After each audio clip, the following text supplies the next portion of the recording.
Hello, and today we will be playing Hearthfire.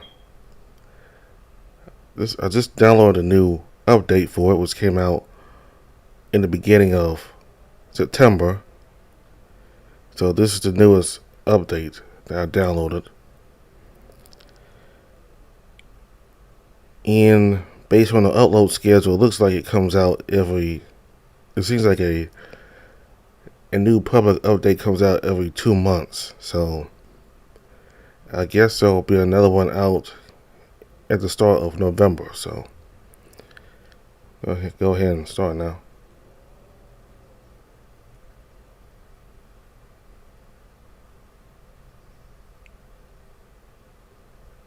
The old building creaked around me, buffeted by the raging storm outside. Even another cup of coffee steaming before me failed to calm my nerves. If anything, it probably makes the anxiety of waiting around worse. Even though Yuka was trying to busy himself behind the counter, I could tell he was also on edge. So, his pointed ears perked, the wolf popping up from an other side cabinet, a bag full of grounds clutched in the hands. What? He poured some of the contents into a portafilter, assuring the ground layer was even more stamping than further with a tamper. I was only familiar with the terminology because I dabbled a bit in making my coffee in the past. Needless to say, I was about as clumsy with it as I was in the snow. What do I owe you? I got Yeah, I don't take $100 here. My special screwed up. $100 what? He rolled his eyes, returning to what he was doing, slotting the packed grounds into the silver metal espresso machine. Don't worry about it. Oh, you sure? I mean, you could always get a converter, right? Have you seen where I live? That's not gonna happen. Besides, it would be a pain in the ass for just a few bucks. The machine rattled to life, steaming and hissing as it got to work on the barista's latest concoction. Can I do some dishes for you then? He stopped what he was doing, hands still gripped around the protruding handle as he looked at me. Are you serious? You're against being given a free ride? Maybe you hit your head harder than you think. Jeez, can you stop being an asshole for 5 minutes? He paused and momentarily I thought he was genuinely contemplating my question. Nah, he said with a toothy smirk, turning his back to me before returning to work on the espresso.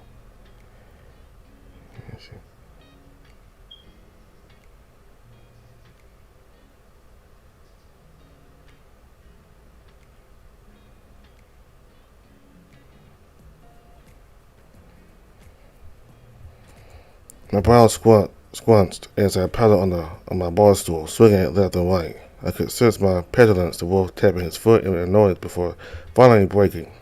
Fine, come here and help me steam some milk if it makes you feel better. I hopped off my chair, eager to busy myself as I zipped around the countertop into the wolf's side. How did I put it on the stove, or? The expression switched from mild annoyance to horror as the wolf recoiled from me.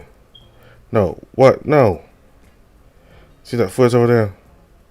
He pointed a clawed finger, my gaze following it to the nearby mini fridge at the end of the countertop. Get a carton of milk on the top shelf and bring it here. Sure enough, it was where he promised. Slamming the door shut, I brought it over to Yuka. The wolf had already produced a stainless steel pitcher, holding it out for me. Fill it halfway. I did as I was told, unscrewing the top as less pure white liquid poured from the nozzle. My attention was diverted by the sound of hissing steam. Yuka's grip was a spout-looking thing sticking out from the side of the espresso machine. Hey, you're gonna overflow it. Whoops. I yanked back, sending some of it splattering over my emerald-colored apron. He let out a short sigh, closing his eyes before piercing between his brows. You sure you're up for this? I swear if you break my stuff, I can't be careful. I just got a little distracted. clearly. He pointed to the machine in front of him. Twist it now to the second setting. Okay. It's gonna take a second before it starts up. When it does, you're gonna aerate the milk, so gently switch the tip around just below the surface. He stressed the word gently, probably assuming I would spring the spout out like a lunatic. As far as the machine started up, hissing steam coming out the end of the spout. I gently worked it, swinging the metal appendage back and forth as the milk bubbled. Not bad. The milk bubbled up nicely, a foamy froth rising inside the pitcher. Part of me was tempted to take a sip, but I knew that would have been a scalding experience, to say the least. Yuka was busy getting a cup underneath the spout of the espresso machine. Dark liquid poured out with a bubbling hiss, steam wafting as it filled a small portion of the cup. Huh, that's it? Yuka paused, giving me another critical look. It's a latte, not an Americano. He gestured for the jug, waving a hand in a spinning circle. Now, pour some of it into the cup, slow and easy. Make sure they're evenly coated. I had no idea what he was talking about, but I tried my best as I angled the spout. To my surprise, the cup filled up nicely, the dark liquid quickly darkening to a light, creamy brown. The roof had produced a spoon. You could dip it into the jug, collecting the foam that refused to pour over the edge. It deposited nicely into the cup, spreading over the surface to create that traditional latte look. Not bad. Before I could take in the compliment, he opened his mouth again. But that doesn't mean it doesn't taste like shit. Hey, it's my first time. I've only ever used coffee pod machines before. Give me a break. Mrs. Yuko was about to take a taste. The front door blasted open. Howling winds followed as a layer of snow rushed in through the opening. 3 figures hobbled their way in. Hallie, Tomas, and Philip. The latter was being held up, carried in Tomas' giant arms. The cat was shivering and shaking, turtled deep into his lab coat as he vibrated violently. Phil? The wolf forgot about the cup he was handling, leaving me to catch it awkwardly from his hands as the liquid threatened to slosh out of the rim. He was caught in a snowdrift. Philip clung to Tomas' front, the cat partly squeezed under the bear's jacket. The gas in his clearance stopped working. He lost heat. I found him outside, half buried in the snow. If Tomas wasn't with me, I'm not sure I could have gotten him here fast enough. The leopard refused to let go of Tomas' warm front and stuck to him even when offered the nearby bar stool. You could move quickly to the back, his bushy tail vanishing around the corner. He quickly returned, a heavy blanket in his hands. The shuddering Philip tilted his head, spotted the open fabric next to the bar stool. Reluctantly, he peeled himself off of Tomas' torso. The bear grimaced as I noticed a few small holes in his usual plaid shirt from where Philip's nails had no doubt dug in. Hey, I'm here. Hugo whispered gently, pulling the silvering cat close to him and wrapping the blanket around him as he sat on the edge of the nearby stool. Hey! He called out in my direction, causing me to stand on end. He quickly realized what he was after, the wolf waving at the cup perched in my hand. The canine snatched it up, sliding it across the countertop, bringing the edge to the leopard's lips. The doctor looked almost delirious, his gaze unfocused as if his body was more intent on shivering than being aware of his surroundings. With some promptings by Yuka, he took a few sips of the subtly steaming drink. I probably would have asked about the taste. The situation was so dire.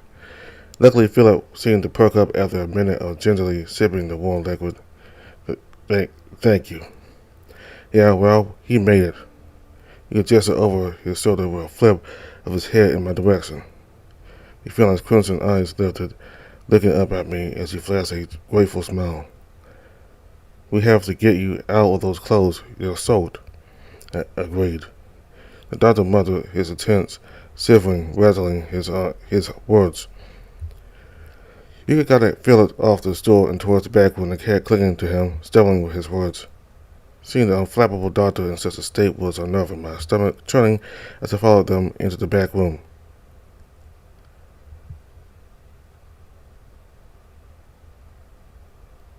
"Can you make it up the stairs?" Before the shivering Philip could respond, Tomas' rumbling bass broke up. "I can carry him." Tomas pushed past me as we tailed the pair into the cafe's back kitchen. You could look reluctant to let go of the cat clinging to him. The stairs nearby looked steep, however, his jawline clenched, mental gymnastics playing over his face before finally relenting. "Fine, but don't fucking drop him." Tomas snorted indignantly, flashing the wolf a harsh glare.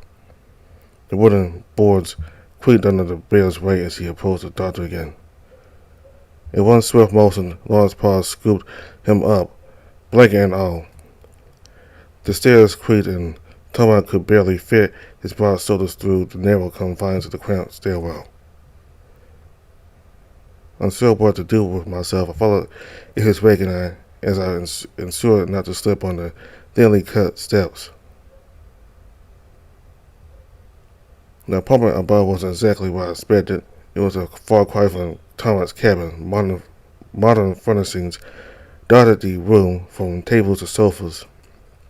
A rather fancy LCD screen hung above a fireplace, one that I quickly realized was fake, or at least gas or electric powered.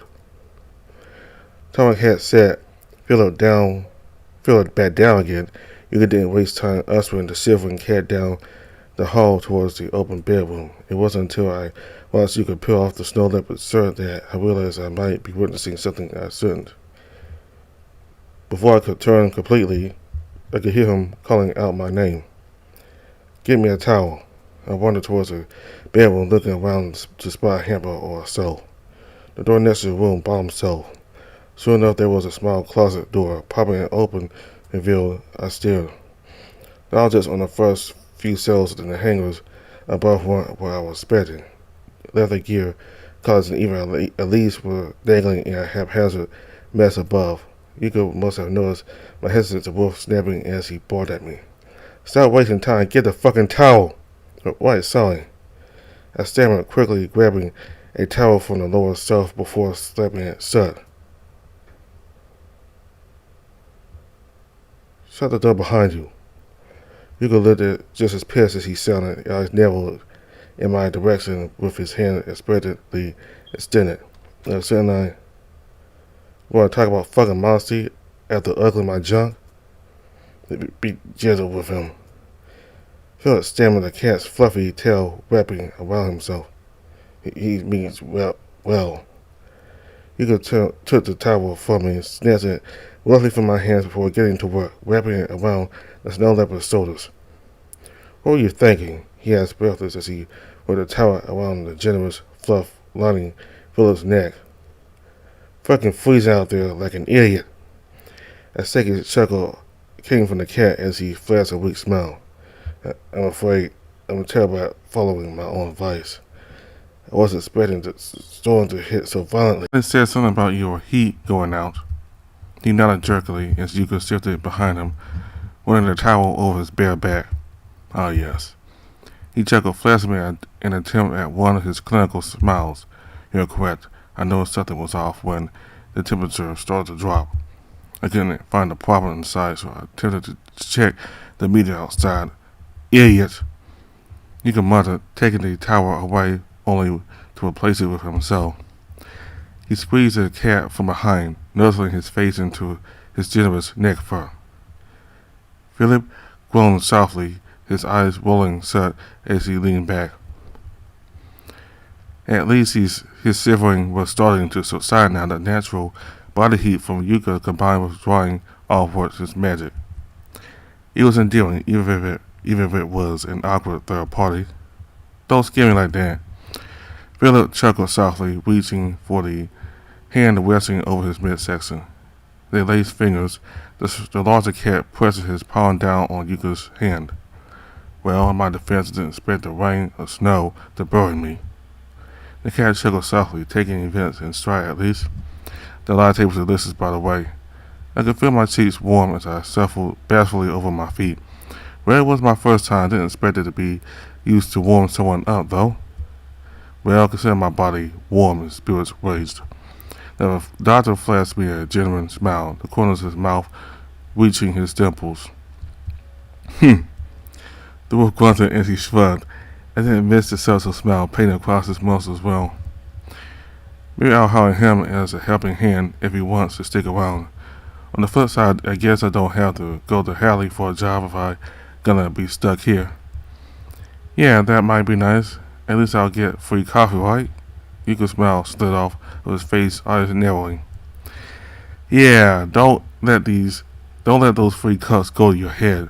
I only did it because he keep busting your ass. I'm sure he just wanted to impress you. Yuka's attention snapped back to his lover, eyes narrowing. Seriously? Why would I try to impress him? He gestured vaguely in my direction, hand waving off half dismissively. I don't gotta impress anyone. Philip thought momentarily, looping his head back before nuzzling the broad end against the angry wolf's cheek. Not even me. Yuka sputtered, his face heating up as the insides of his ears turned red. It seemed he was forced to eat his words, his jawline tilting as he desperately tried to think of a comeback. You know that's not the case, I see. The feline purred, pressing a soft kiss to the wolf's cheek.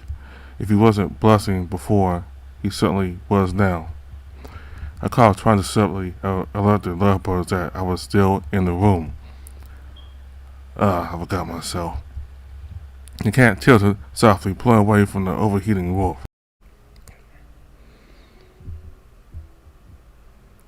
I do apologize. I'm used to behaving a certain way within these walls. Now I felt my own cheeks warming up, the doctor's suave, rolling tongue tickling at my ears. Oh my God. He could groan as he rubbed over his face, hiding it with a hand. It's bad enough he saw the closet, is it? It's supposed to morph into a sly smirk, crimson gaze shifting to mine. Mrs. Smith doesn't seem particularly perturbed. Oh, I am. I'm just not showing it. Considering the paraphernalia I witnessed, I couldn't help but wonder who was feeling that woe. I didn't even want him up here to begin with. You could say it through grit teeth, cross his arms indignantly. Now the fact that he was still leaning most of his body against the white-furred cat wasn't lost on me. You should still thank him for the assistance. Thanks, I guess. He sounded like a child forced to apologize, a word stringer as he pulled him out of the deepest depths. Well, with that little crisis averted, I think I would take a warm shower. It's fortunate that Tomas found me when he did, otherwise I might have suffered more extensive injuries. The doctor flexed his fingers subconsciously as if testing them out. Care to join me? He held out a hand for the grubby wolf. I could use the company. I'm sure we could trust Chris to update the others on my well-being. Sure. Anything to avoid being a third wheel. The pair had vanished into the adjacent bathroom. I could hear the sound of a sour hissing to life as I stopped with the door shut behind me. I didn't make so much as 5 steps away from the bathroom before I crashed into something decidedly solid. A pair of giant arms engulfed me. A tight tan jacket making its way into my peripheral vision. Tomas, I wheezed the bear, putting on a small amount of pressure as he pressed me to his generously sized torso. I was worried. His voice rumbled deep in his chest, traveling through me as I pressed tight against him. Are you alright? Another groan slipped out of me as his hands threatened to engulf me. I'm fine. More worried about you, though. I'm a polar bear. He responded matter-of-factly. That doesn't mean you're immune to the cold, though. I mean, Philip was a snow leopard. Look what happened to him. He is not large. Tomas let out a low, thoughtful rumble. But you have a point. He smiled, his unbroken fang poking out as he ruffled my hair. I'll be careful. I allowed myself to lean into his bulk, my arms sliding about his sides and under his jacket. It was toasty. He was toasty, warm, radiating off his rounded core like a versatile heater. You were not caught in the storm. No, I was at the cafe with Yuka. He let out another thoughtful sound as he nodded. Did you manage to contact your friends and family? Well, I contacted someone, yeah. The bear's brow arched, the other side leaning back enough to look at me past his broad muscled chest. I see. The good news is that I'm not getting kicked out of college yet, but I can't stay here forever. There was a long pause, his hand pressing a little tighter to the small of my back. I see. We will get you home. Any ideas on how? My voice trailed as I tilted my head towards one of the few windows. The storm hadn't slacked off. The winds continued to whip, buffeting the glass, causing the frame to suddenly shake. Daryl offered to come up and get me, but he would get trapped too. Dora's head tilted, giving me a confused look. Is that not your previous lover? Yeah? Is there something wrong with that? For a moment my stomach clenched. Considering how intimate we've been in the last few days, I had no idea if Tomas was the jealous type. He's a protective type, and Daryl had hurt me as far as he knows. I did not like it. He exhaled softly, his hand lifting from the small of his back. His fingers gingerly caressed the nape of my neck, thumb stroking along the crook. Possibly one thing. I tilted my head up to look at the big bear. What? He looked unsure, his ears folded down, muzzle twist into a frown. I could tell he was worried about me. Please do not get hurt again. I don't think that'll happen. It was my turn to sigh as I pressed the side of my face into his flannel-covered chest. I care about him, but I'm not sure we're compatible. I thumbed at the lining of his jacket, tracing the hem. And I think I need to move on anyway. Do you think he will do the same? I hope so. At the very least, I know he won't hurt me. Before we started dating, we were really tight friends. I chuckled softly, basking in a small wave of nostalgia. You know, he's the reason I got this piercing, right? Piercing. I leaned back, pointing to the silver loop wrapped around my septum. I do not have piercings. They seem. He shifted his jaw back and forth as if searching for the word. Unnecessary. Else, but I guess I shouldn't be surprised. They all so seem painful. He fidgeted awkwardly, almost nervously. Wait, don't tell me you're afraid of needles. Tomas shuffling intensified as he leaned from one booted foot to the other. Is that why you don't want to visit Philip? The bear let out a flustered grunt of a sound as he averted his gaze. His cheeks warmed, and so the pink started to bleed out between short snow-white fur. Ton. I was about to say it out loud, but seeing such a big, strong polar bear afraid of something so small was incredibly adorable. A lot of people hate needles. I'm not exactly fond of them either, but I managed to stick it out when it came to a bat. Well, I paused before letting out a small, awkward laugh. Okay, so I almost fainted. I remembered the look on the piercer's face when I started to slide off their chair like putty. I was just lucky she was nice enough not to chastise me. Apparently, wasn't her first fainter, but the look on Daryl's face was worth it. He put me up for a bet, saying I wouldn't do it. He said I was too chicken. I made him put his money where his mouth was when I sold up next Monday. A smug smile formed as I thought about his reaction, those pinned back ears, and wide eyes. How did your parents take it? They seemed very strict. Did this not upset them? Oh, it did. They threatened to disown me when they saw it. This seems extreme. You should have seen my mother's crocodile tears. She thought I was being seduced into becoming a hooligan. I stressed the words, rolling my eyes dramatically for effect. I see. My mother would have celebrated your decision. Really? I asked in surprise, peeking at the bear as I perched my chin between his large pectorals. You haven't thought a lot about her. He seemed a little flustered, not just by my inquiry, but by my casual nuzzling into his big body. It is not something I speak about, but with you I feel comfortable. I found my eyes closing as his large hand nearly engulfed my head. Fingers expertly massaged around one of my ears, and I could feel myself turning to putty in his strong arms. What is he like? My voice was quiet, barely a mumble, thanks to the soothing ministrations of Tomas' fingertips across my scalp. She was unique. She spoke slowly, his expression softening as a small smile formed over his muzzle. A free spirit, she did not value material things, only the bonds between friend and kin.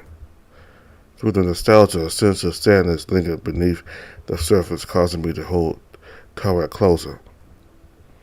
She was also clumsy. Sounds like something we have in common. The bear chuckled softly, tracing around my ear with dense digits. Perhaps she was excitable, perhaps even a little childish. Really? I mean, considering how you are emotionless. I scoffed, peeling back just enough to give the bear a glare. I didn't say that, and you're not. I had been told this before. Obviously, they're wrong. You're just reserved. He leaned his head down, nosing the end of his broad nose between my ears as he hunched over. You are kind. The kiss that pressed between my ears made me blush, the bear's warm breath tickling through my hairline. I climbed to the kitchen nearby, caught our attention, dispelling the moment as Thomas' arms unfurled from around me.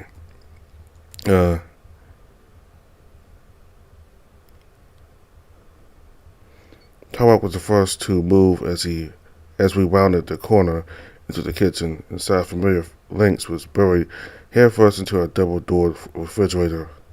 I couldn't tell what she was after, the cat rooting around in something that obviously wasn't hers. Hallie? Hallie jumped, her head smacking against herself inside the fridge, nearly causing the contents to go spilling out. Sticking out of her mouth was a chocolate-coated end of an eclair. An errant squeeze of her jaw caused the end to spurt comically, cream gloping onto the floor.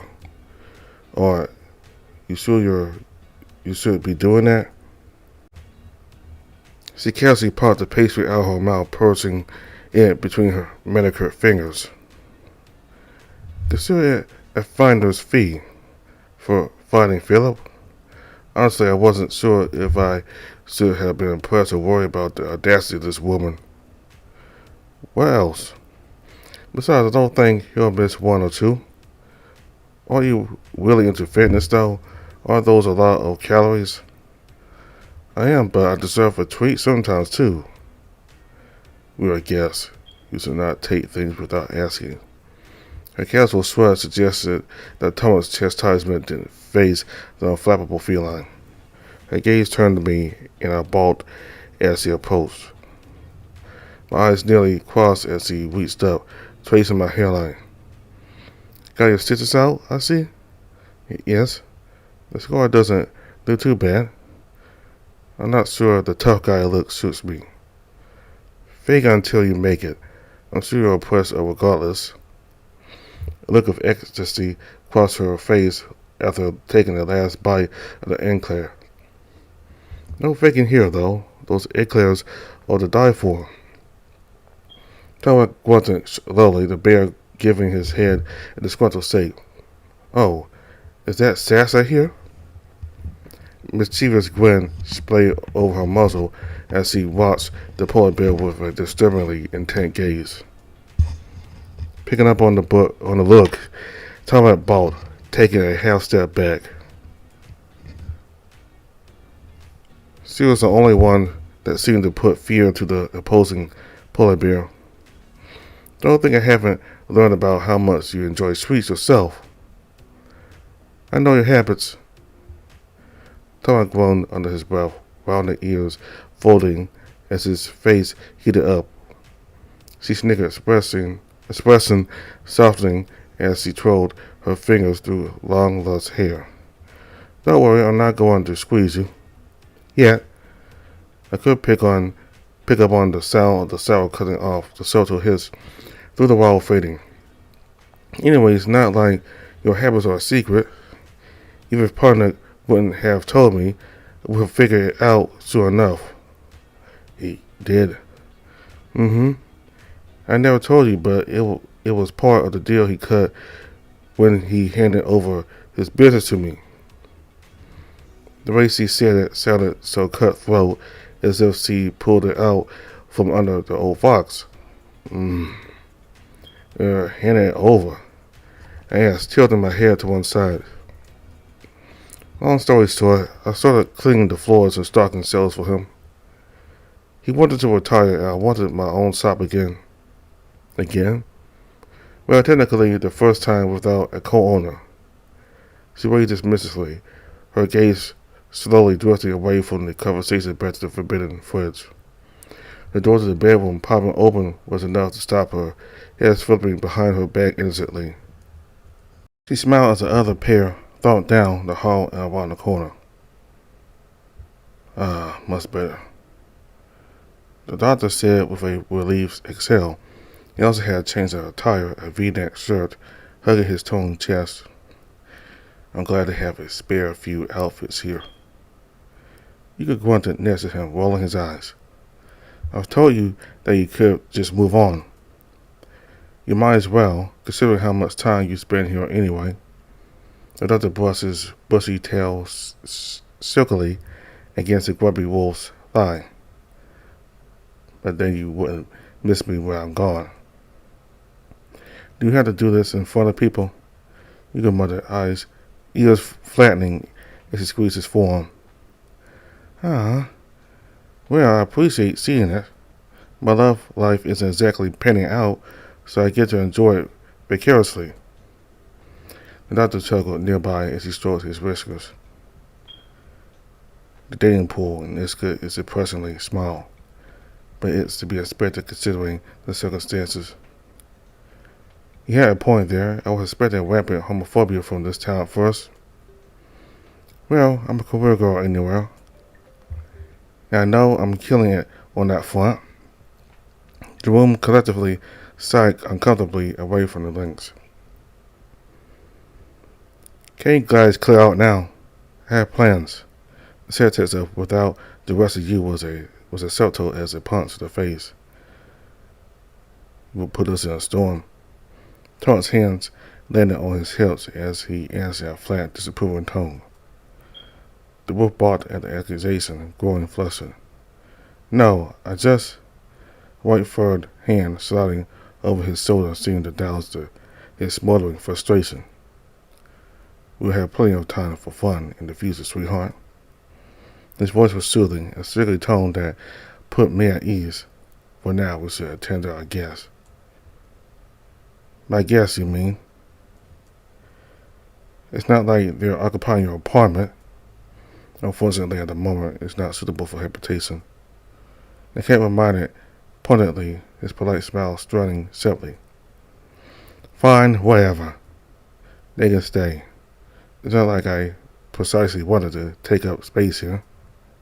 Oh, does this mean we have a sleepover? You could scoff, his arms folded over his chest. What are you, 12? You're leaving here the second the snow lets up. That's the same. Here I thought you wanted a game station 5. His eyes widened as he noticed the landmine he had just stepped on. I do not wish to be here either. Tomas interrupted mercifully. We will leave when the storm lifts. Tomas' hand wrapped around my shoulder, pulling me gently to the side. There was no telling how long it would last. Philip was right when he first told me that it was unpredictable. I've seen it last for hours on end, when as short as just 20 minutes, where it floods everything with a new layer of snow and ice. No wonder people can't get out of here.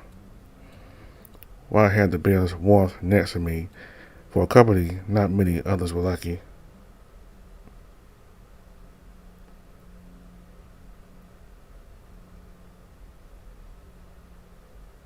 I yawned softly, stifled only by a waving hand in front of my mouth.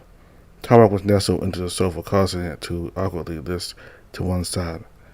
He didn't mind being pressed against his other sides, held in place by the natural pull of gravity.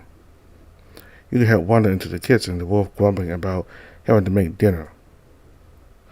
I couldn't blame him. Feeding 3 more miles, I can't manage that without going to the grocery store. At least the hot chocolate was good. Philip made some for us while you could bang the crabs who is given to pick up dinner. How are you feeling? I asked, breaking their long extended silence. Philip's round ears perked up, the doctor looking away from the perch in his paw. I can safely say that I'm no longer freezing, and I managed to avoid the worst when it comes to frostbite. Any idea when dinner is going to be ready? Hallie asked, her eyes sparkling from the glow of her phone.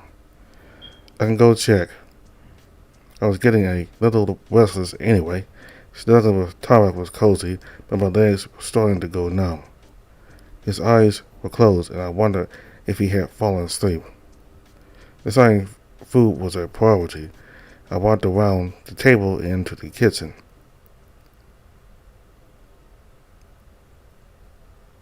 It was like walking into a disaster zone.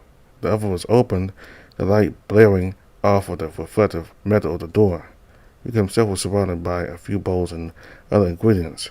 Half-chopped vegetables surrounded him, clothing nearby cutting boards. The wolf squinted, looking over the mess at an open cookbook perched against the wall. What? He didn't look at me as he spoke, irritation leaking out from nearly every pore of the frustrated wolf. I don't need help.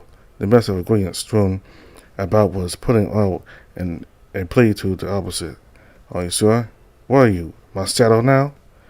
He lets out a hiss, pulling a knife away from his hand and giving it a few shakes. The wolf blew through his padded nostril as he suckled on the end of his finger. What are you trying to make? Maybe I wasn't spreading half the towel in my living room.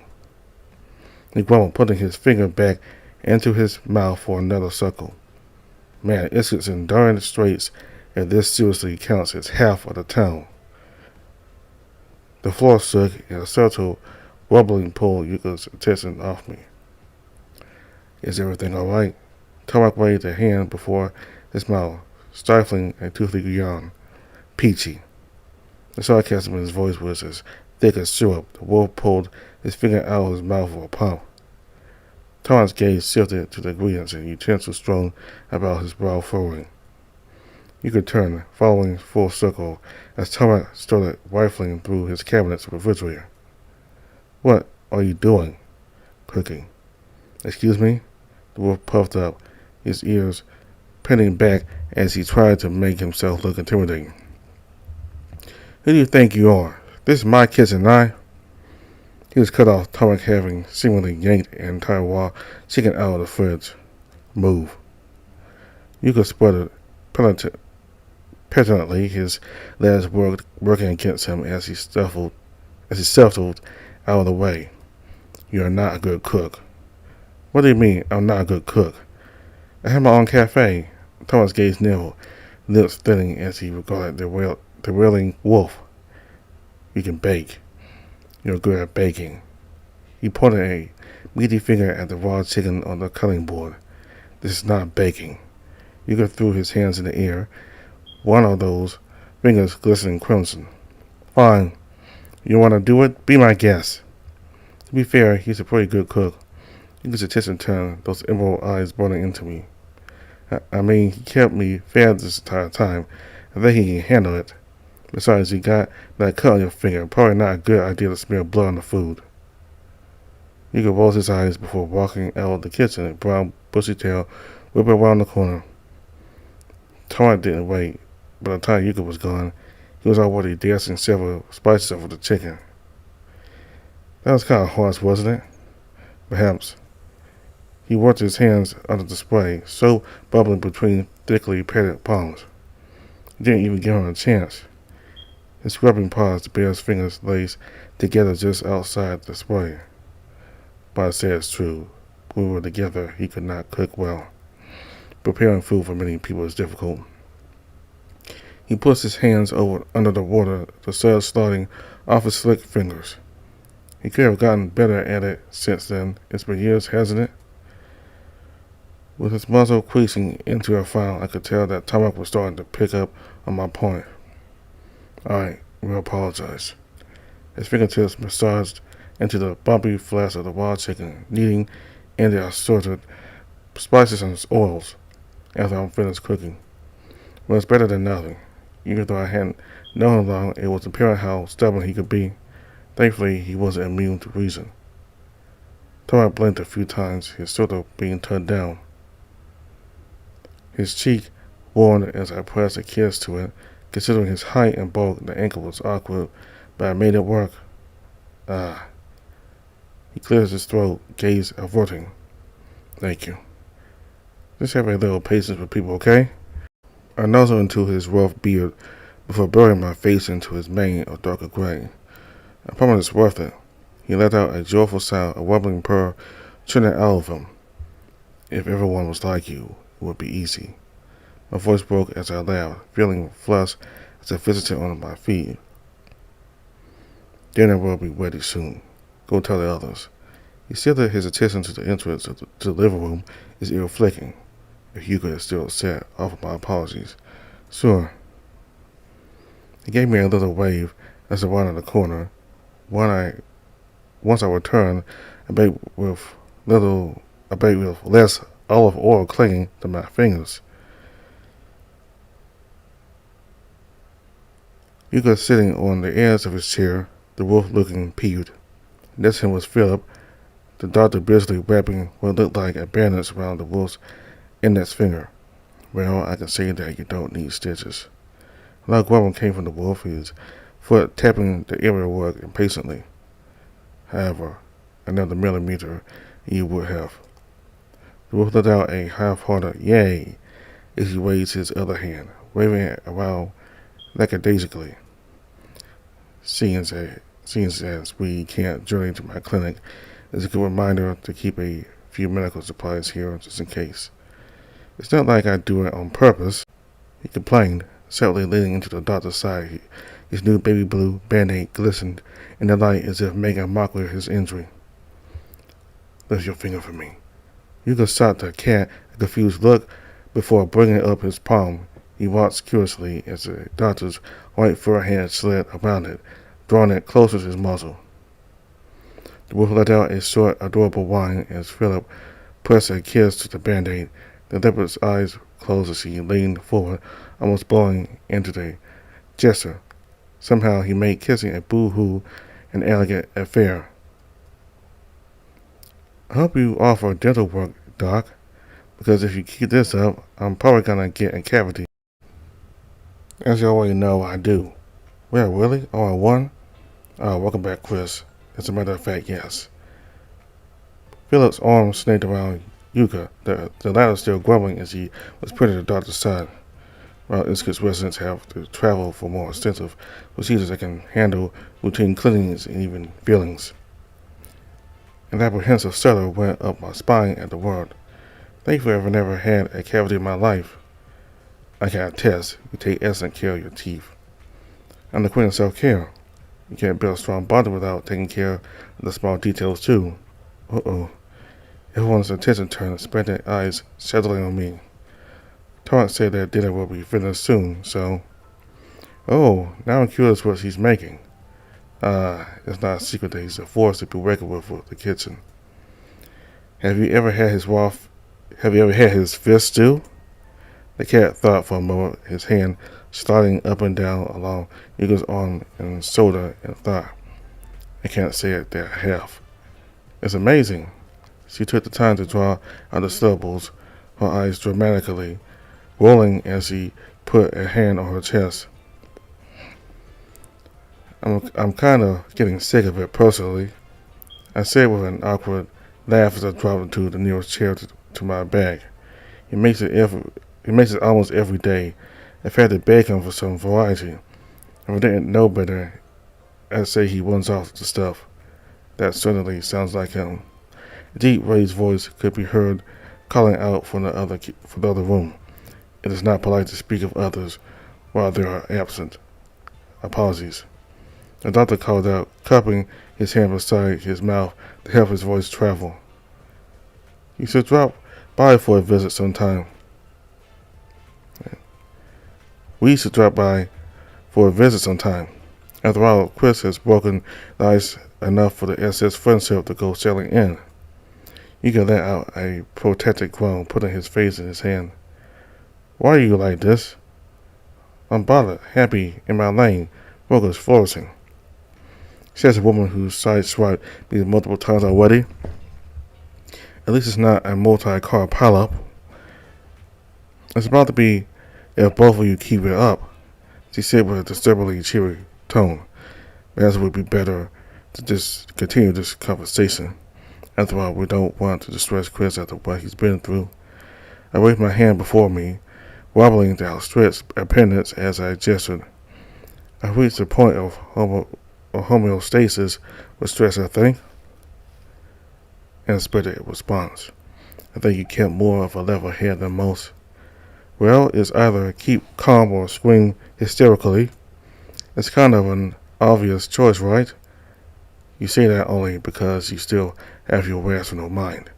The doctor chuckled, giving his wolf another affectionate squeeze. Surprised he hasn't lost it by now. Philip gave his lover a look, the wolf wilting slightly under the intense gaze. Sorry. Yeah, I guess it's pretty nuts, all things considered. Indeed, everyone here is a cold-weather species. And we're all from cold places, so dealing with unpleasant amounts of snow is second nature. Hallie chimed in, bringing her way into the conversation. That did bring up a curiosity. I knew that Tomas and Yuka were from here, and Philip was from the other side of the country. Where are you from? The question caught her off guard. Me? I'm originally from Alaska. It's nice to see someone else from the States. I'm not sure I said that before. Oh, that's kind of funny. It is? It's where I was going before I went out. Oh, so that's what you're doing all the way out here. I had a feeling that might have been the case. You did? Well, this town is next to one of the only thoroughfares from the west coast to Alaska. And I doubt you came here to visit any of us. Anybody or anywhere specific you were going? Leaning forward, she displayed an obvious excessive interest in my affairs. I noticed it wasn't just her that was intrigued by my answer. Phyllis and Yuka's curiosities were also piqued. Well, I was going to visit my sister in Anchorage. Hallie's eyes sparkled, the cat's tough ears flipping up high. Oh, really? What a coincidence. I'm from there. She paused, her expression momentarily blank, as if her mind snapped on something. Sister? I'm not sure I liked her tone, but I nodded anyway. Yeah, my sister Lily. About this tall? She gestured, lifting a hand to a little taller than I was. A plummeting feeling started forming in my stomach. Blonde hair tied in a ponytail, big glasses. Yeah. I could feel anticipation building as I watched the audible links. She was my physical therapist. Well, I wasn't expecting that. The rest of the room turned to Hallie's beaming smile.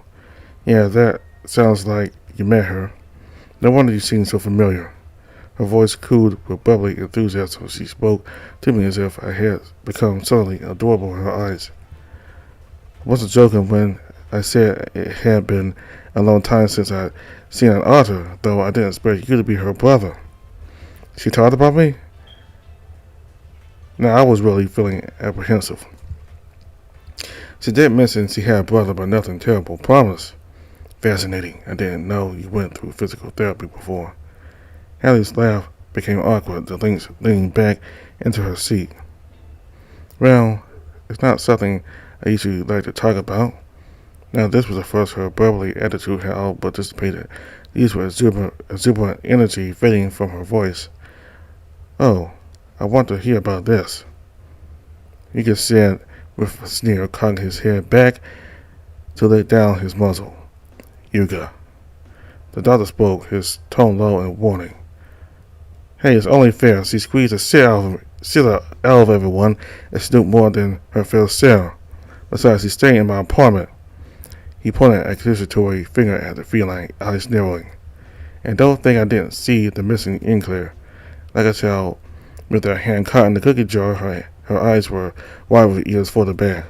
It vanished quickly, the Lynx resetting her expression back to a placid smile.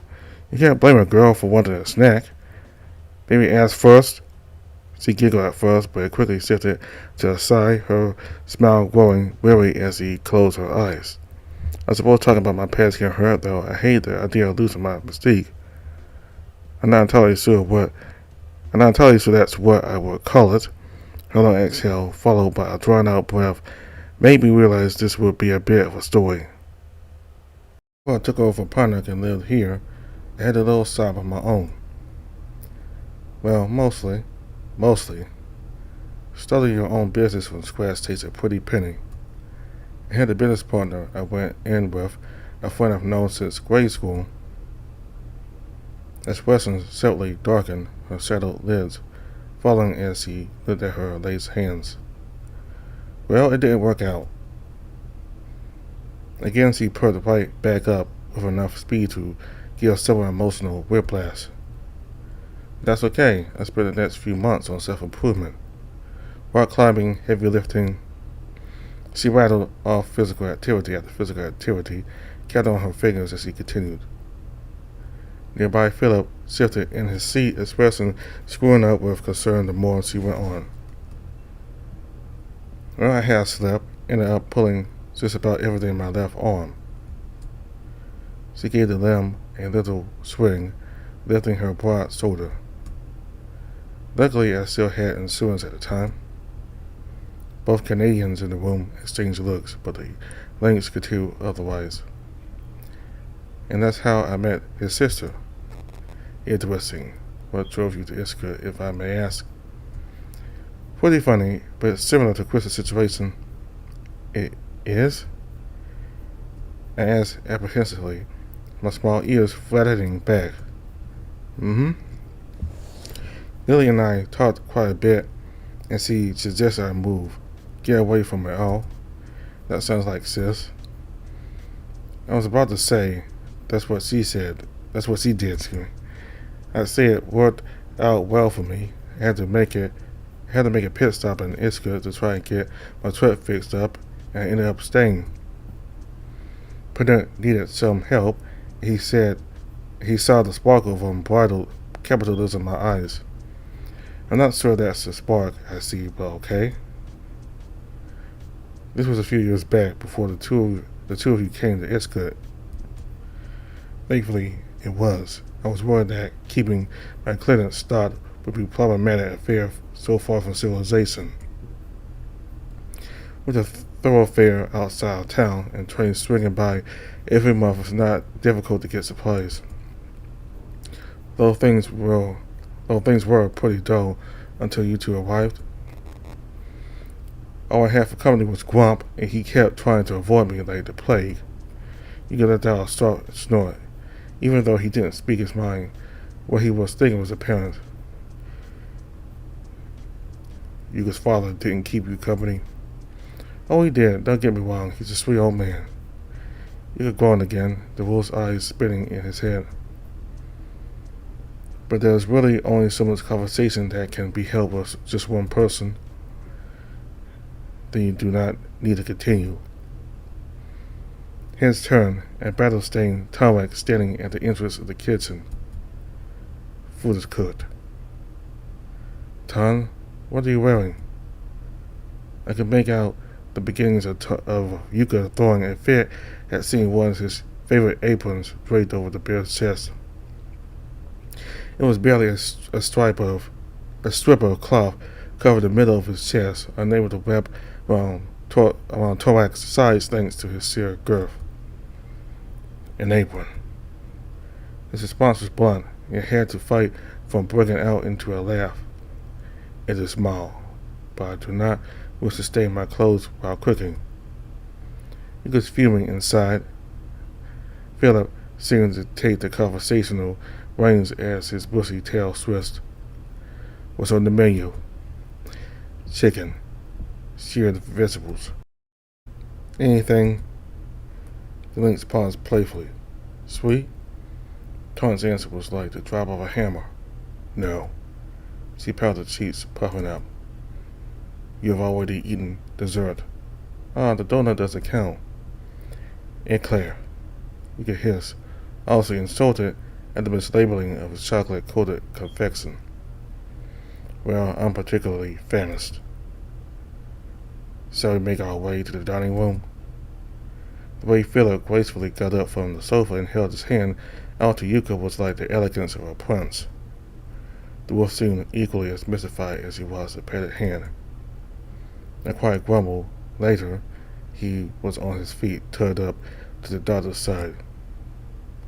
Hallie had already bolted for the kitchen, looping around a disgruntled Tomac. The other two were in tow behind her, leaving just me and the apron-clad polar bear. I do not know how much more I can take.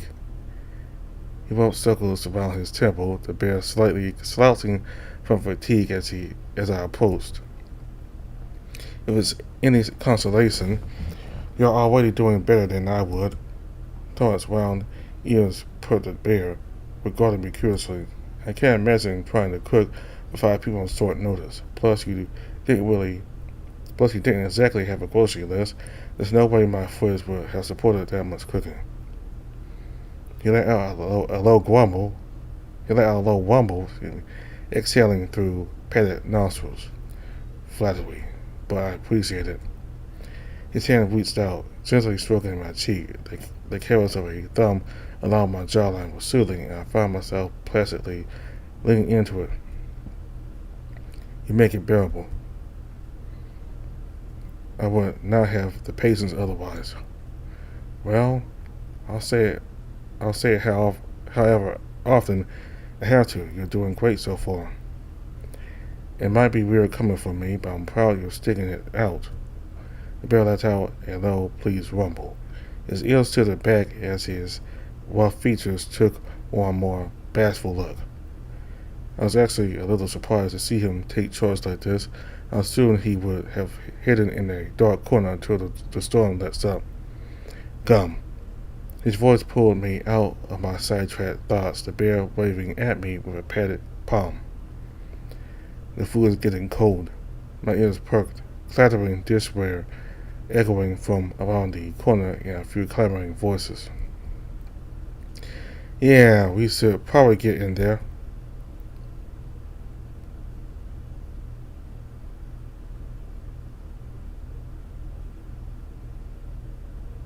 Well, I don't think I could eat another bite. You said that 5 times already.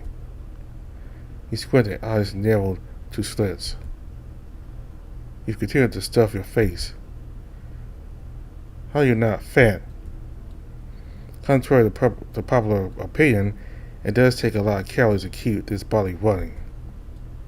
Hallie dropped with a heavy thud into her chair, the length sprawling out as if she owned the place.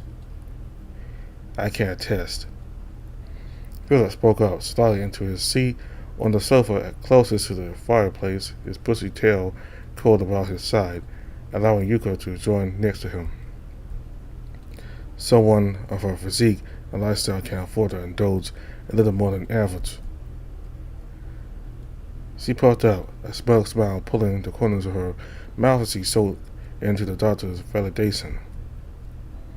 Well, before I forget, Hallie whipped out a phone of her own, giving it a little whirl a little twirl between her fingers. Picture time. Picture time? I asked hesitantly. I was never particularly fond of selfies, let alone group photos. Well, it's rare for us all to be together like this. I figured it would be neat to have a picture. The doctor seemed to perk up, his crimson eyes sparkling. A fantastic idea. I do enjoy memorabilia. He could scoff, rolling his eyes. We're stuck in a storm, crammed together like sardines, and taking a picture is your priority? Whatever, cameras and me don't mix. But, mon trésor. Philip cooed softly. You look so beautiful in my gallery. The wolf sputtered, his face heated. Apparently, taking the selfie with our favorite links has suddenly become the preferable option. Getting us squeezed together was a difficult ordeal. Tomas reluctantly taking up space behind the sofa as he got on his knees. He's flanked on either side by Yuka and Philip, the wolf having nearly been dragged along by his boyfriend. At least try to smile, while referring to me. Both of you, he said, pointing a finger over her shoulder at the pair of ex-boyfriends. I didn't have to look over to sense Yuka's bubbling indignance. Yet to my surprise, he actually scratched a smile. Unstable, half-caught one, but I smiled nonetheless. I wasn't exactly photogenic, but at least my lopsided grin didn't look bad. Not bad, she said as he zoomed into the picture, pinching her fingers over Yuka's face in particular. We can fix this in post. If you put a stick on my face, I'll swear the fuck. Nothing so heinous, she said with an impish giggle. Just a filter or two. Yuka broke up from our huddle, exasperatedly throwing his hands up in the air. Philip was quick to console him, even if he couldn't hold back a subtle snicker. Turk was frazzled, the bear taking up most of the seat with me wedged against the armrest. I would have called it awkward if we weren't already intimately familiar with each other. After that impromptu group shot, it wasn't too bad. It's how I opted to focus on the round, semi-soft middle pressed against my side. The fake fireplace continued to flicker, providing the room with a cozy warmth. Combined with a full stomach, I slowly started to nod off. The conversation between the others quickly turned to a comforting fuzz. I groaned softly, Tomas' arm wrapping around me like a bulky blanket. I could feel his fingers squeezing over me, idly caressing over what he could reach. Tired, he asked quietly, his voice raised only enough so I could hear. Kinda, it's been a pretty eventful. I paused, jawline shifting in thought. Everything, really. I don't think we had much of a break so far. He chuckled softly, the sound like the quiet rumble of an engine. Life has been eventful since I met you. Although it has been a short time, it feels much longer. His arm wrapped tighter around me, pulling me against his generously sized front. I took the time to nuzzle his chest, my nose tracing the outline of solid pectorals underneath his plaid shirt. I will miss you. My arms wrapped tighter around his sides as I squeezed in further. Me too. There's much I still want to share. I wish. He paused, clearing his throat, the bear growing flushed as his ears folded back. I wish to try new things with you. The hesitance in his voice caught my attention, prompting me to peek up at the bashful bear. There's somewhere special I wish to take you before you leave. I also would like you to meet my mother. Oh, I feel she would have wanted to meet you. The bear visited his plus palm pawing at the back of his head as fingers sifted through the gray mane of fur wrapped around his shoulders. And there are things that I wish to learn from you as well. Okay, I'm starting to understand what he might be hinting at, but just to be sure, what kind of things? I asked, keeping my voice hushed for Tomak's sake. Tomak almost went rigid, his eyes flicking between the others in the room to ensure they weren't listening in. Thankfully, the trio seemed wrapped up in some sort of conversation of their own, Hallie and Philip participating in a heated discussion while Yuka interjected his 2 cents occasionally. It is challenging to say this, but I have not had many experiences with other men. I was assessing and the sorrow crossed my mind, and I could feel my pants suddenly tightening. Yeah? I. Mm, this may be a more appropriate conversation elsewhere. I coughed in the back of my throat, trying to control the rapidly building heat radiating up my neck from under my collar. Well, if you're asking me what I think you're asking, then yeah, I've got some experience. The southern cacophony from my bed nearly sent me climbing up to Tomas' head. My laptop had come back to life, and it was incessantly ensuing everyone knew about it. Peeling myself off of a tarmac, I pulled the springs open, rifling through cables in my phone before finding it. The sound got even louder as I flipped the laptop open, pressing it over my knees. I kept tapping the mute button, set off the noise before I went to click on the trackpad. And then the call, who? The call was active, and it was my sister on the line. I think I only used it a few times to conference call with her. Mostly in recent years when she refused to come home for the holidays. She and Dad had a massive blowout while he was drunk. That was the last time she decided to visit for Christmas. I couldn't blame her. All the silly stuff he thought about her came pouring out, thanks to the alcohol. I just wish I was man enough to stand up for her. Knowing better than to ignore the call, I clicked on it, lowering the volume as I brought the laptop closer to my face. Static fuzz over the line, and the call quality was just the same as when I talked to Daryl. Chris? Hearing her voice again carried a lot of feelings. Apprehensive, nostalgia, fondness, even a little shame.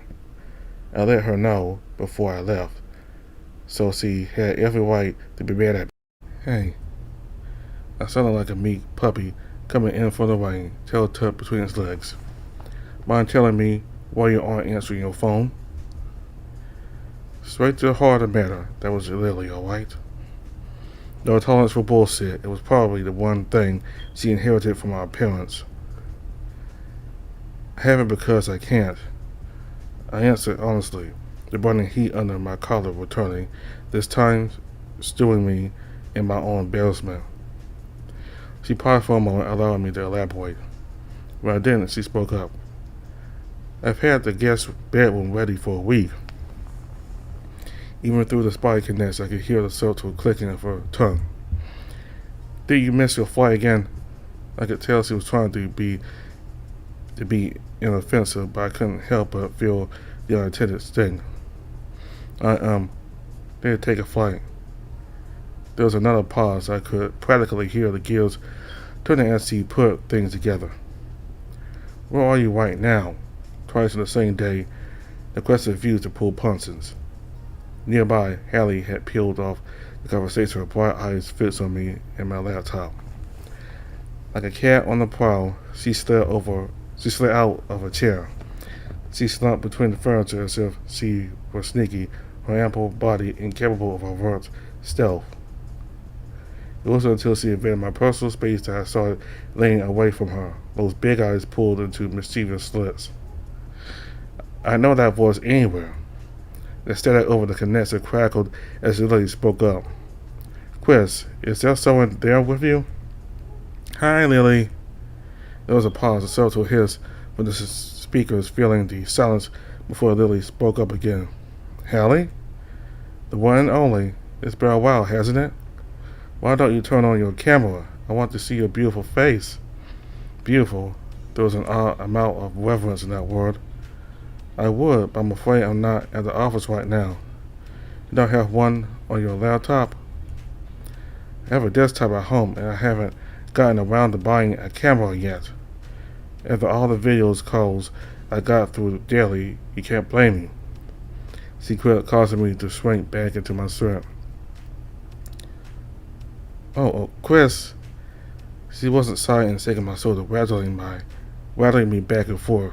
She saw Tomas a pleading look, but the bear seemed content with watching the unfolding show with a smirking stare. Turn on your camera. Why? Because I want to show off my new look. Oh? She sounded interested, a rising tone enough of a hint. With a defeated sigh, I slid my finger along the tripod, clicking a few times. The camera turned on, and a green LED came to light just above the screen. Reflected back in a smaller window was Hallie's goofy grin and my frumpy face. Hallie waved excitedly behind my head, her chest squishing into my back, and as she sat over the sofa's end. If I was by, I probably would have died about now, considering I was squished between two considerably sized people. So, what do you think? The longer hair suits you. There was a stifled giggle on the other end of the call. You look like you jumped straight out of an 80s fashion magazine cover. I'll take that as a compliment. She fluttered her lashes and the camera before a flash at the mere smile. This still doesn't answer my question, Chris. I could feel her attention shifting from Hallie to me, the heat rising again. Well, he reached out and landed right in my lap. Oh my God, I could hear the judgmental silence as the call went quiet. I can think of worse places for him to be, she said, speaking out loud me, and to the link separately leaning further into my lap. I see you took my advice. I'm a guy who knows how to listen. Besides, I've been enjoying the country life. We're in a town called Iska. It's in the Yukon.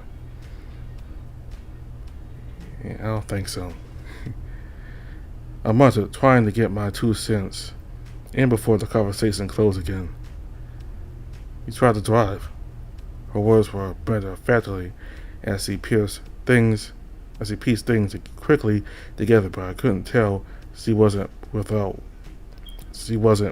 judgment. Yeah, I thought I would just take the main thoroughfare up to Anchorage. Which I thought you had better sense. I could hear the short sigh over the other end, the tail end of it crackling and cutting off from the poor connection. Do not chastise him. Tomas rumbled as his voice turned to life, reminding us that he wasn't just a white fur feature of the sofa. He has gone through much. Excuse me? She raised her voice, that same critical tone I was used to making it past the filter. I had a feeling she was craning her head around on the other side of the call, trying to see past the edge of what the camera would show her. Who is speaking? Nobody you have to worry about. We've been taking collective care of your little brother. Besides being a little weather-worn, he's doing fine. Weather-worn? It's okay. I stammered quickly, trying to shift the conversation in my favor. I'm going to be hitching a ride with Daryl back to campus. You don't have to worry about me or my fuck-ups.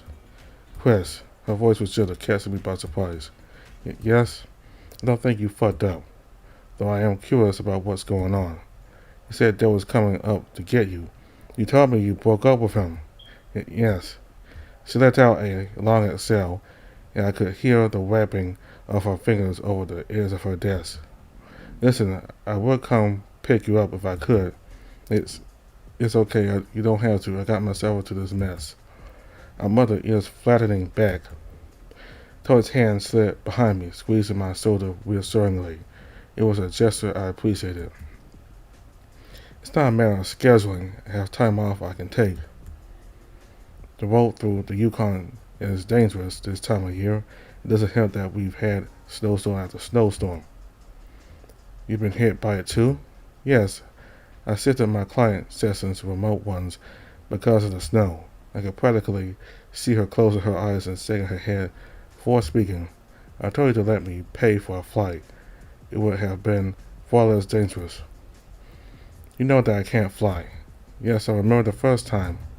I cringed inwardly, remembering the non-refundable ticket I wasted as I ran out of the airport that day. I suggested you talk to your doctor and get a diazepam prescription for the anxiety. I know you did. There's another thing on the pile of stuff I should have done but didn't. Well, I'm just glad that you're safe. I was getting worried when I couldn't contact you. I thought maybe you had withdrawn like before. Ah yes, my go away world phrases where I would just curl up in my bed and skip classes. Even when Daryl and I were still dating, it was a thing. I had to give the lion points. He always did his best to try to cheer me up in his own exuberant way. You aren't entirely wrong. Are you feeling any better? The question came out of left field, and I found myself momentarily at a loss of words. It's probably an insensitive question considering, but I smiled softly, thumbing around the edge of my laptop. Yeah, I'm okay. My gaze drifted to the two crowding me. I made a few friends, and Hallie's right. They're taking care of me. I feel more comfortable knowing one of my favorite clients is with you. Ah, stop. Hallie cupped her cheek as she waved bashfully at the camera. It's a small world. No kidding. I never expected to find someone with ties to my family this far removed. Chris? I blinked, shriveling my head to look at that over-eager links. Can I borrow your laptop for a bit? The personal contents I had hidden on the hard drive flashed through my mind. Browser history notwithstanding, I didn't want Hallie poking around inside. And from what I've seen in the kitchen, it was a real possibility. Just don't touch anything else, okay? I promise not to break it.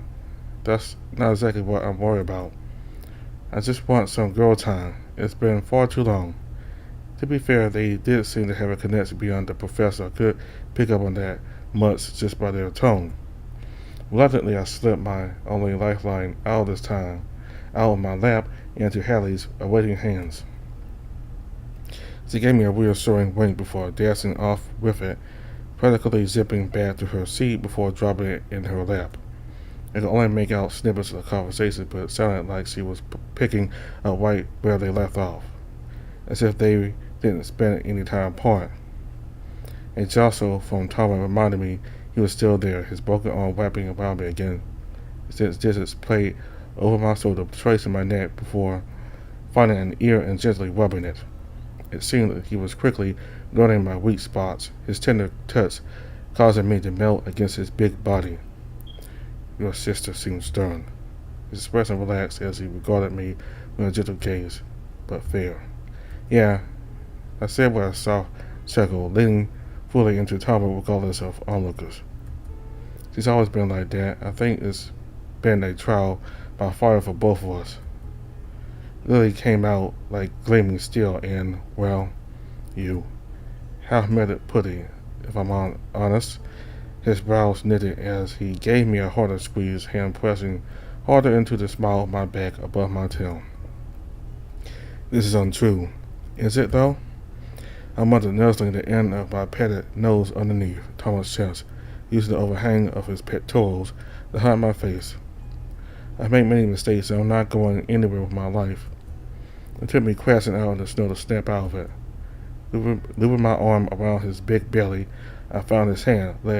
I laced my fingers with his, Tomas opening his paw for a hearty squeeze. Good can come from bad. I tilted my head, giving the big bear a confused look. You learn from mistakes. It's how you grow. With new lessons, perhaps, a new Chris can bloom. You make me sound like a flower. I said with a quiet chuckle, nuzzling my face affectionately against Tomas' muscular chest. The most beautiful to bloom in the winter snow. Oh, wasn't sure how to respond. My voice choking up in my throat. Tomas leaned over, his heavy bulk causing a sofa to groan and squeak in protest. Against my ears, his broad padded nose breathing deep. A slight shiver went up my spine as I clung tightly to him, fingers digging into the flannel. Despite the close contact, an errant thought flitted past my mind, a familiar thought. Do you think that? I muttered offhandedly, pressing my face into his chest. Baby, you can be too messed up to be loved? What do you mean? I sat in my seat next to him and thought that maybe you're too damaged, or maybe you don't know how, that you weren't given the tools when you were younger, so now as an adult you don't know where to begin. A deep rumble churned from the bear, his hands stroking down my back slowly. I didn't miss the fact that his fingers rolled in slow massaging circles. I know this all too well. A tired giggle bubbled out of me. Yeah, you do, not beyond love. At least, I believe this now. I would have been tempted to pull him into a deep kiss if the rest of the room wasn't watching. My cheeks burned, and I wanted nothing more than to slide under the bed's shirt and hide where it was safe. Thanks, Tom. He let out a soft chuckle, shaking my entire body as I clung to him. I only speak the truth. Having him stroke through my hair was nice, soothing. I never really had anyone treat me like this before. Daryl could be intense in bed, but he didn't know how to show affection like this. The conversation droned on, chattering in the background, turning into a muted fuzz. Tomas' slow breathing was like the rocking of a ship, and I found myself slowly nodding off.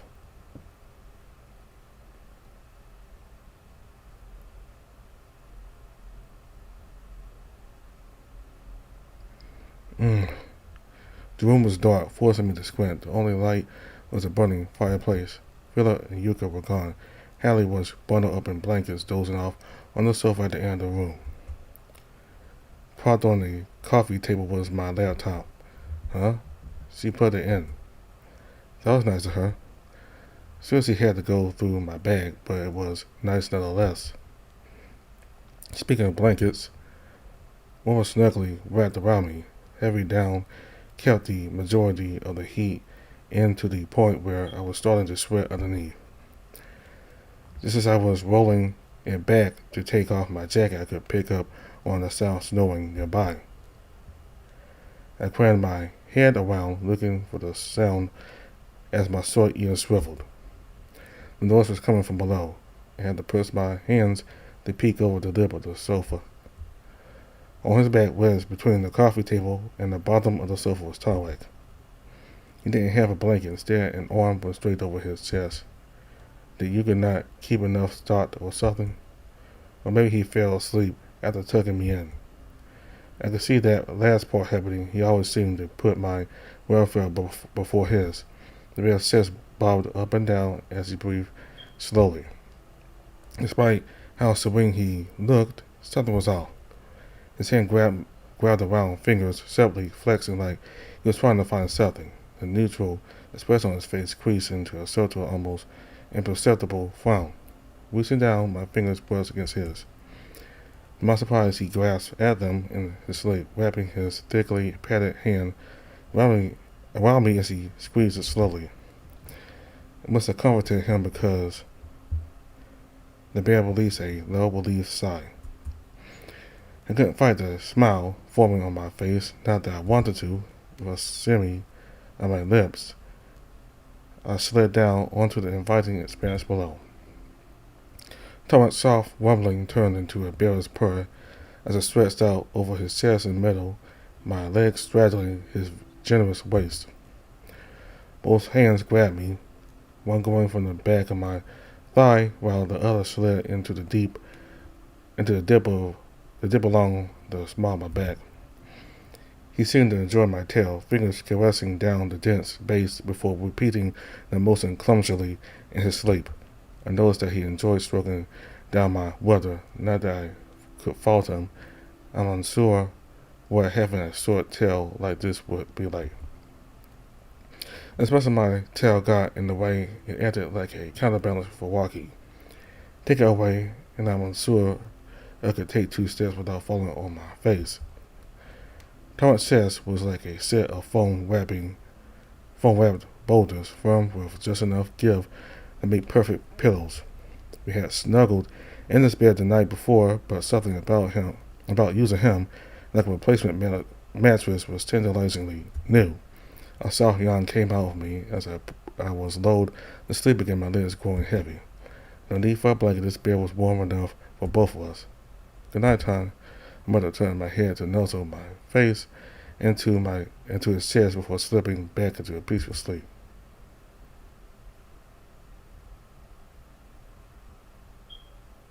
To be continued.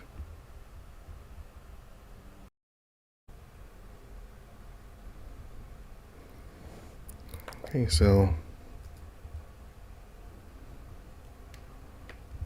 We're finally up to date with the game now.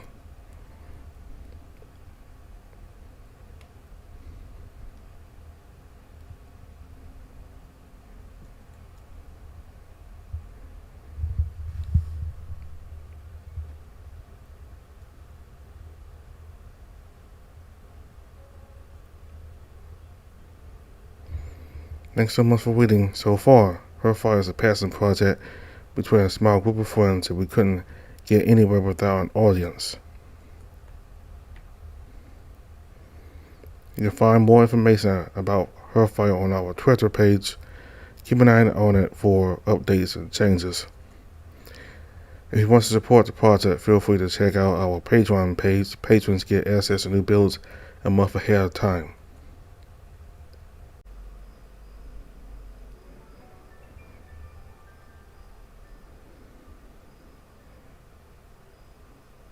So, Chris, his sprite has been updated.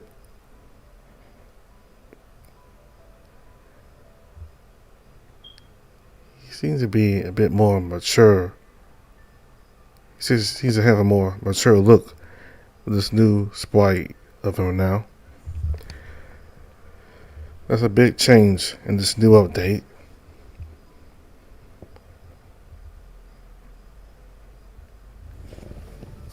So, about Chris and Daryl, I think they should just be friends. Just good friends. Because them being a couple probably is not going to work out. Because for them to be, because Daryl's coach is very homophobic, and that for him to be successful in, be a successful football player, he might have to forego his relationship with Chris.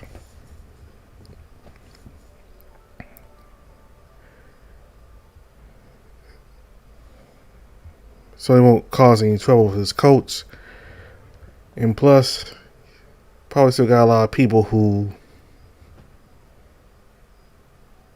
probably won't like the fact that he's dating another guy. So I don't think their relationship is going to work. Certainly, Tarek is a better choice. I think he should be with Tarek. However, Chris has to go back to college.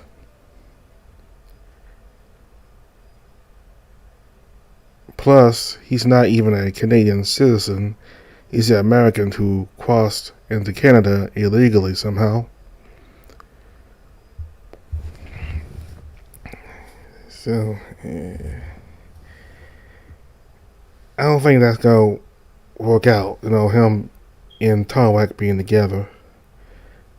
They should be together, but those are the two main circumstances that prevents Chris from being with Tarek. The fact that he still has to finish college, and the fact that he's an American citizen illegally in Canada.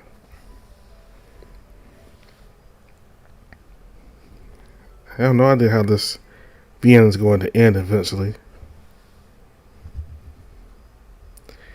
So, Hallie is very energetic and very optimistic, though she does get serious when she has to, like when Tarek attacked Yuka. That's when Hallie got very stern and serious with Tarek and telling him to get off of him. And we also got to see her sad when she talked about her past. Her having a past.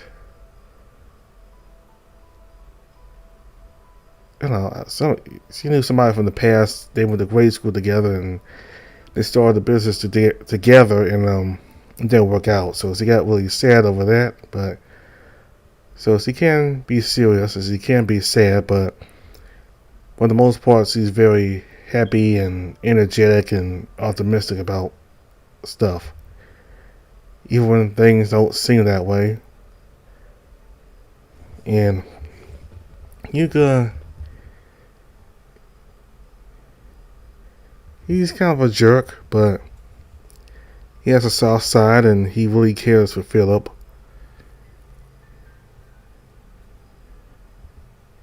And Philip, he's a very nice guy. He's a nice and polite person, and he's very knowledgeable about his profession as a doctor, and always gives people advice on how to be healthy and not get hurt.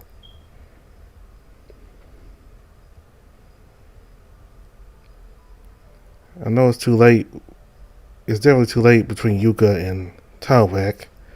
They used to be a couple, but, well, not a couple, but they were thinking seriously about going away and becoming a couple, but Tawak was hesitant about leaving, and some other things happened, and they separated.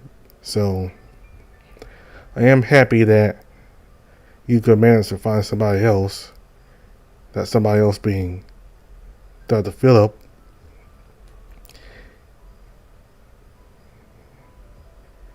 And it's sad that once Chris leaves, Tawak will be alone again. That's something that worries Tawak. He knows that he'll have to say goodbye to Chris, and afterwards he'll be alone again. You know, he doesn't have Yuka anymore, so it's just him. And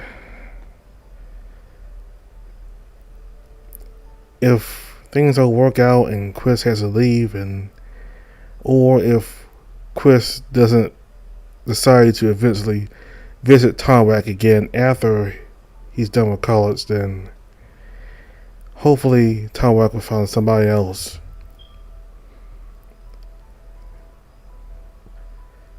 Because he's a very good person and he's done a lot for Chris, and he went over above and beyond for Chris, taking care of him, his home, providing him with food, and allowing him there rent free. Most people would not go above and beyond for that for anybody. Most people would not. I mean, like, if they rescued somebody, they wouldn't let them into their home, or for the few people who would let somebody into their home, they would make that person pay rent and they would have to get a job. But Tawak did not require Chris to do any of that. So Chris should be very grateful, and I'm happy that Chris is very grateful of that. Constantly wanting to pay Tawak back for his kindness. And about Chris, I think he's alright. And I think he's a little naive sometimes, and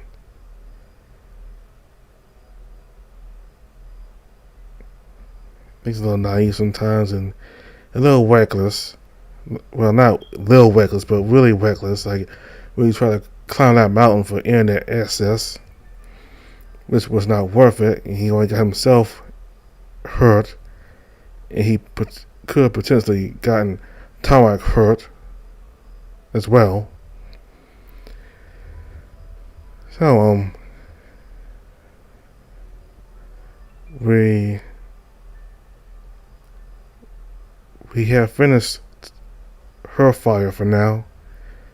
That's all that's currently available. And it seems that a new update comes out every 2 months, because this new update of Hearthfire came out at the start of September, so and a new one should come out in early November.